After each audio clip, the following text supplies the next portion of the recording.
টানা কয়েকদিনের গোলাগুলি ও পাল্টা হামলার উত্তাপ শেষে আপাতত যুদ্ধবিরতির পর্যায়ে পৌঁছেছে ভারত ও পাকিস্তান। দুই দেশের সামরিক কর্মকর্তারা বর্তমানে নিয়মিত যোগাযোগ রেখে চলেছেন এবং যুদ্ধবিরতির সময়সীমাও বাড়াচ্ছেন। তবে সাম্প্রতিক সংঘর্ষে সীমান্ত এলাকায় যে ভয়াবহ ক্ষয়ক্ষতি হয়েছে তা কাটিয়ে উঠতে বহু সময় লাগবে বলে আশঙ্কা করা হচ্ছে। পাকিস্তানের টানা হামলায় ভারতের সীমান্তবর্তী এলাকাগুলোর চেহারা একেবারে বদলে গেছে। কাশ্মীরের নিয়ন্ত্রণ রেখা বরাবর বিস্তীর্ণ অঞ্চল জুড়ে বিধ্বস্ত হয়েছে শত শত গ্রাম। সোমবার ভারতের পশ্চিমবঙ্গ ভিত্তিক প্রভাবশালী দৈনিক আনন্দবাজার পত্রিকার প্রকাশিত এক প্রতিবেদনে বলা হয়, অপারেশন সিন্দুর এবং তার পাল্টা পাকিস্তানি হামলায় 10,000-এরও বেশি বাড়ি ধ্বংস হয়ে গেছে।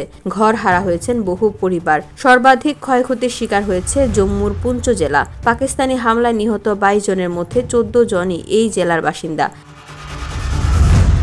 স্থানীয় সাংসদ আজাদ জান জানিয়েছেন, জেলার 90টি পঞ্চায়েতের মধ্যে 60টিতে হাজার হাজার বাড়ি সম্পূর্ণভাবে ধ্বংস হয়ে গেছে। তিনি বলেন, এত বড় মাপের হামলা এর আগে এই এলাকায় হয়নি। পুরো এলাকায় দাঁড়িয়ে থাকা কোনো ঘর দেখা যাচ্ছে না। আজাদ আরও জানান, তিনি নিজে ক্ষতিগ্রস্ত এলাকার প্রায় 40% ঘুরে দেখেছেন। তার ভাষায়, এই এলাকা ভূকম্পন প্রবণ। বাড়িগুলোর কাঠামো এতটাই দুর্বল হয়ে পড়েছে যে একটি মৃদু ভূমিকম্পে সেগুলো ভেঙে পড়তে পারে। তিনি কেন্দ্রীয় সরকার ও জম্মু কাশ্মীরের প্রশাসনের কাছে আবেদন জানিয়েছেন, ক্ষতিগ্রস্তদের উপযুক্ত ক্ষতিপূরণ দিয়ে দ্রুত পুনর্বাসনের ব্যবস্থা করা হোক। তার ভাষায়, অনেকেই এখনো ঘরে ফিরতে পারেননি। পরবর্তী ভূমিকম্পে মারাত্মক বিপদে পড়বেন তারা।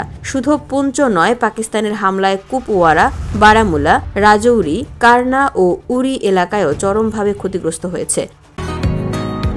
বসুন্ধরা, উত্তরা, বনশ্রী, কুড়িল ও বাড্ডা সহ রাজধানীর বিভিন্ন স্থানে অভিজাত ও অত্যাধুনিক মানের ফ্ল্যাট কেনার এক নির্ভরযোগ্য প্রতিষ্ঠান প্লেজেন্ট প্রপার্টিজ লিমিটেড।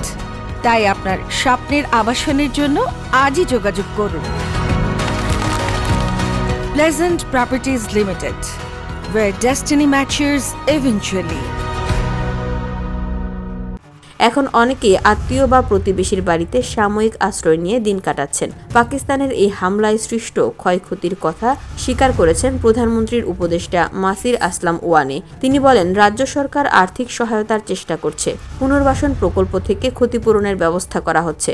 যদিও বর্তমানে যুদ্ধবিরতি কার্যকর রয়েছে, তবে সীমান্তে যে ক্ষত তৈরি হয়েছে তা দীর্ঘস্থায়ী। হাজার হাজার ঘরবাড়ি হারানো পরিবারগুলোর স্বাভাবিক জীবনে ফিরতে প্রয়োজন দ্রুত ও কার্যকর পুনর্বাসন উদ্যোগ। এখন দেখার বিষয়, ভারত সরকার কিভাবে এই মানবিক বিপর্যয়ের মোকাবেলা করে। VOD Bangla news desk.